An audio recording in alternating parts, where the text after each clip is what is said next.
우리가 살아가면서 시기를 하지 않을 수는 없습니다. 우리가 살아가면서 질투를 하지 않을 수는 없습니다. 남이 잘 되는 것을 기쁨으로 보는 사람이 있는가 하면 남이 잘 되는 것을 늘 시기하고 질투하는 사람이 있습니다. 여러분은 어느 쪽입니까? 남이 잘 되면 배가 아프신 쪽입니까? 남이 잘 못 되면 오히려 그것을 더 좋아하고 깨소금 맛이라고 생각하십니까? 여러분의 마음의 상태는 어떠하십니까? 다른 사람의 불행을 기뻐하고 다른 사람의 행운과 잘됨에 마음 아파서 잠을 자지 못하는 꼭 그런 사람은 아닙니까? 여러분은 어떠세요? 로마서 12장 15절을 보시면 즐거워하는 자들과 함께 즐거워하고 우는 자들과 함께 울라 라고 성경은 우리에게 말씀을 하고 있습니다. 어려운 사람을 보면 그 어려운 사람을 돕는 것이 맞습니다. 아파하는 사람을 바라보면 같이 울어주는 것이 맞습니다. 그러나 아파하는 사람을 바라보면서 깨소금 마시라고 이야기를 한다면 우리가 봐도 비상식적인 이야기가 아니겠어요? 이렇게 생각을 하고 있는 우리도 가끔 다른 사람을 시기하고 다른 사람을 질투하고 그런 삶을 살아갈 수 있다는 것입니다. 시기, 이 어원적 의미를 찾아보게 되었습니다. 미워할 기자에 시세말 시, 시세말 시자에 미워할 기자를 쓰는 것이 시기였습니다. 즉 다른 사람의 잘됨을 시샘하고 미워하는 것을 시기라고 국어사전에서 말을 하고 있더라고요. 더 심리학적인 용어로 더 들어가 보게 되면 시기는 하는 것이고 질투는 받는 것입니다. 시기는 내가 하는 것입니다. 다른 사람이 잘 되는 것을 내가 시기하는 것입니다. 다른 사람의 예쁨을, 다른 사람의 멋짐을 내가 시기하는 겁니다. 잘 되는 사람이 잘 되는 꼴을 보지 못하고 내 마음이 아프다면 나는 시기하는 사람입니다. 또 내가 잘 되는 것을 다른 사람이 바라보면서 시기하는 것을 질투라고 하는 것입니다. 고로 시기와 질투는 늘 같이 가는 것입니다. 내 마음에서 질투가 없다, 시기가 없다, 물론 그럴 수는 없습니다. 하지만 우리 인간은 모두가 다 소유하고 싶어 합니다. 갖고 싶어 합니다. 가진 사람은 더 많은 것을 가지려고 합니다. 이 갖고자 하는 이 열망, 그 선망함이 결국은 우리 마음속에 시기의 마음, 질투의 마음을 갖게 되는 것이죠. 제가 히브리 사전을 이렇게 찾아봤습니다. 시기, 킨아라고 이야기합니다.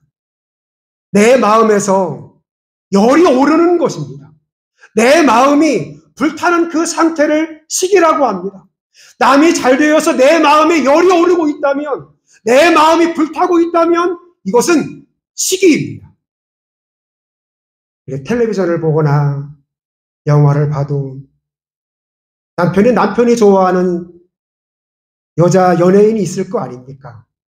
여자도 아내가 좋아하는 연예인이 있을 거 아닙니까? 남편이 들어와도 그 텔레비전을 쳐다보면서 히히덕거리고 좋아한다면 세상에 어떤 남편이 그 아내를 좋아할 수 있습니까? 아내가 어딜 다녀왔는데 남편이 자기가 좋아하는 그 연예인에 푹 빠져서 시선을 아내에게 주지 않는다면 어떤 아내가 좋아할 수 있겠습니까? 이 세상에 가장 어리석은 사람은 자기를 사랑해주는 사람을 보지 못하고 다른 여인에게, 다른 남자에게 시선을 빼앗기고 마음을 빼앗긴 사람들입니다. 그런 집안이 과연 화평할 수 있겠습니까? 그런 가정이 부부간에 정이 있을 수 있겠습니까? 거기에 따스함이 있겠습니까? 그러면 우리 남편을 이야기할 수 있습니까? 내 아내가 이렇다고 이야기할 수 있습니까? 자기의 마음도 추스리지 못하는 남편이, 아내가 어찌 그 아내에게, 그 남편에게 말을 할 수 있겠습니까? 그것은 질투 이전에 그냥 상식적인 이야기를 하고 싶은 겁니다. 두 번째, 성경적인 시기와 질투에 대해서는 오늘 김지수 집사님이 읽어주신 그 말씀, 가인과 아벨에 대한 말씀입니다. 가인과 아벨이 함께 하나님 앞에 제사를 드렸습니다. 그래서 오늘날에 예배를 말을 하는 거죠.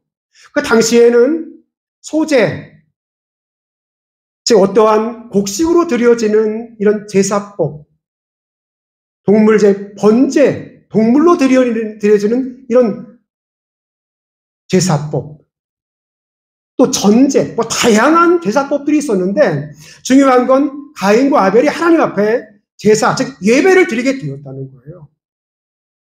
근데 가인은 곡물로, 즉 밭에서 나는, 들에서 나는 곡식을 잘 떨어서 하나님 앞에 제사를 드리게 되었습니다.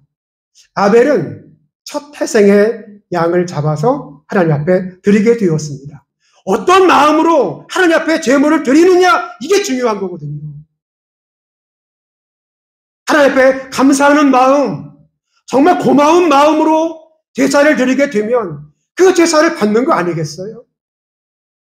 그러나 이 아까운 것을 내가 하나님께 드리고 있는데, 야, 이 아까운 이 곡식을 내가 하나님께 태워드리다니, 먹을 것도 없는데. 이런 마음을 가지고 제사를 드려보세요. 그 제사를 여러분이 하나님이라면 받겠습니까? 저는 이 마음의 상태라고 봐요. 주신 분도 하나님이시니 여기 은혜에 감사히 하나님께 드립니다. 이런 마음을 가지고 감사의 마음으로 드리는 사람과 이 아까운 걸 어떻게 드리냐. 이 양을 가지고 몇 명을 먹을 수 있는데, 몇 날을 먹을 수 있는데, 이 곡식을 몇 날을 먹을 수 있는 이 양식인데 이걸 태워서 다 연기로 하나님께 드리다니, 이게 말이 돼? 너무 비상식적이잖아. 아무리 신앙을 가지고 있다고 해도 이게 말이 되냐고. 되게 이성적이지 않아요? 논리적이지 않아요? 근데 하나님께서는 그 마음의 그 상태를 이 제물을 받기 이전에 이미 먼저 보는 겁니다. 오늘날의 예배도 마찬가지예요. 우리의 마음의 상태가 어떠한지를 먼저 보신다고요. 그 다음에 여러분의 몸의 제물, 물질로 드려지는 이 예물을 그 다음인 거거든요. 이 예배 자리에 나오는 이 자세가 얼마나 중요한가를 말씀을 드리는 겁니다. 내가 오랫동안 하나님 믿었잖아. 왜 내 걸 안 받고? 아니, 내 동생.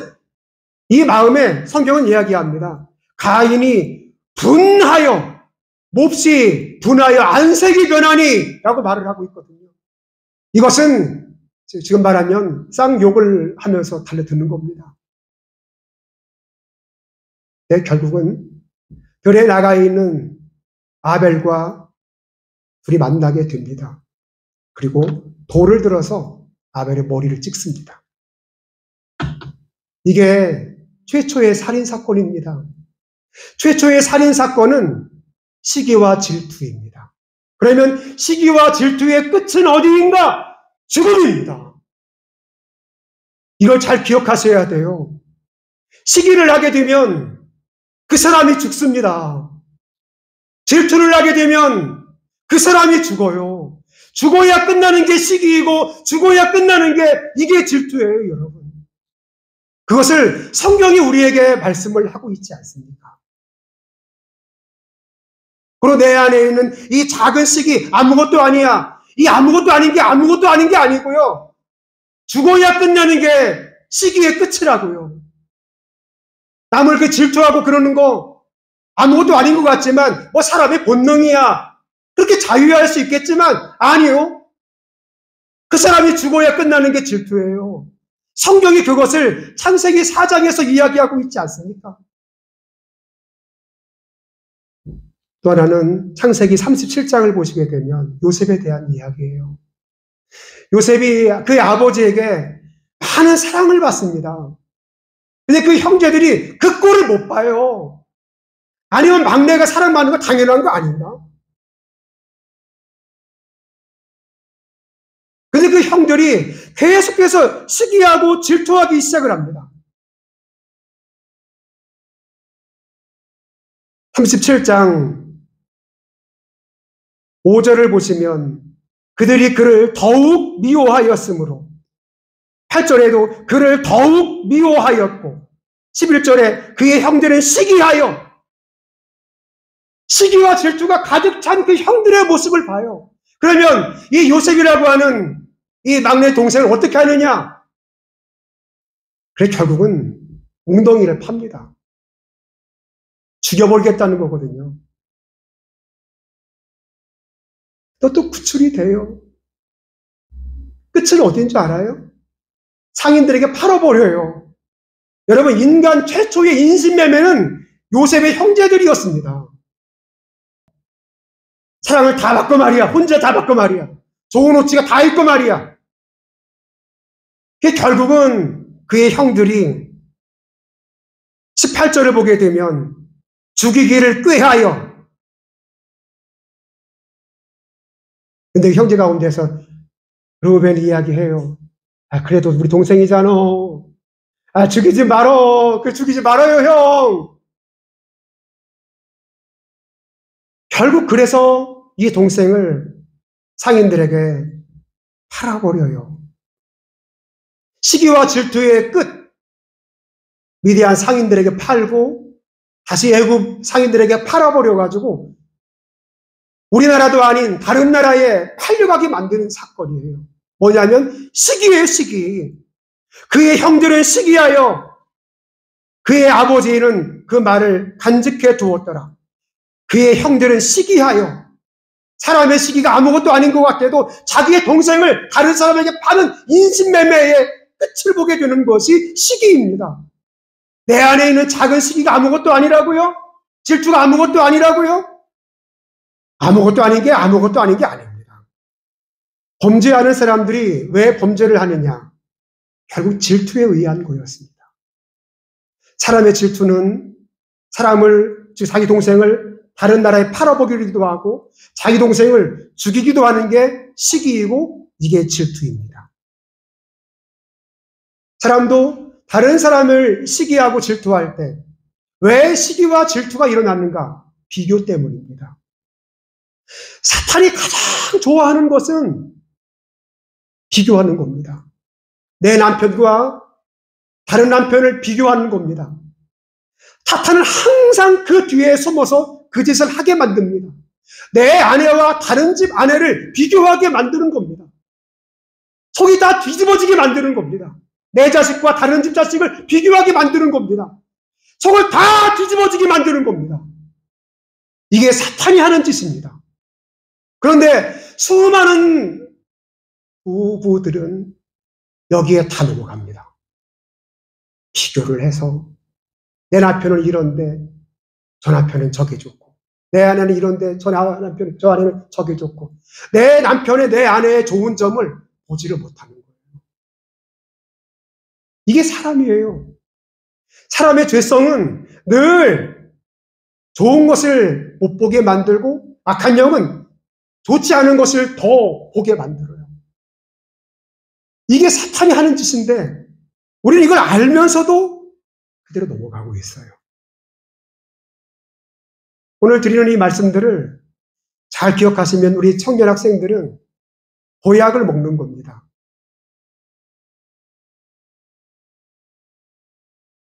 그래서 우리에게 시기가 일어나고 어떤 사람은 의심을 하고 의처증, 의부증 이런 거 다 왜 그런가?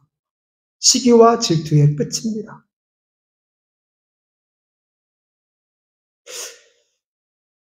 정리를 하면, 그러면 우리는 어떻게 시기와 질투를 이겨야 할까? 또 그 답을 찾아야 되지 않겠어요? 첫 번째, 우리는 시기와 질투를 인정을 하는 겁니다. 나에게도 시기가 있을 수 있다. 나에게도 질투가 있을 수 있다. 왜? 난 사람이니까. 내 안에 있는 것을 그냥 인정을 하는 겁니다. 그리고 내 안에 있는 부족을 인정하는 거예요. 그냥 무조건 시기하고 질투하지 말고 내가 저런 부분은 좀 부족하지. 하지만 내가 다른 쪽에 내가 더 잘하고 더 좋은 걸 내가 가지고 있는데 이러면서 늘 자기의 갖지 못한 것을 부족만을 보지 말고 내가 가지고 있는 것을 상대방을 인정을 해주면서 내가 가지고 있는 좋은 것을 볼 수 있는 눈을 열어야 돼요. 나는 말이야 하나님의 걸작품이야. 내가 이래봐도 하나님의 사람이라고. 하나님이 나를 특별히 사랑하는 하나님의 걸작품. 이것을 내가 인정을 하기 시작을 하게 되면 시기와 질투가 아니라 그래 나는 존귀한 사람이야. 하나님이 나를 택하시고 하나님의 자녀로 삼아주신 이런 하나님의 걸작품. 이것을 스스로 인정하고 고백을 하기 시작을 한 겁니다. 에베소서 2장 10절에 우리는 그가 만드신 바라 하나님이 우리를 만들었다고요. 여러분의 얼굴은 여러분의 몸은 하나님의 최고의 걸작품, 하나님의 형상을 따라 만든 최고의 작품임을 인정하시면 아멘 합시다. 근데 왜 우리가 다른 사람을 시기해야 돼요? 왜 다른 사람을 질투해야 돼요? 그래 맞아 이거야 이거. 우리는 하나님의 최고의 작품이라고. 어떤 사람이 저 이제 미용실에 가니까 그래요. 아니 선생님은 이쪽에 있는 쌍꺼풀이 없고 여기 쌍꺼풀이 하나 있는데요. 그래. 짝짝이에요. 쌍꺼풀을 그럼 하나 이쪽에도 하나 그리게 하시지요. 그래서 괜찮아요.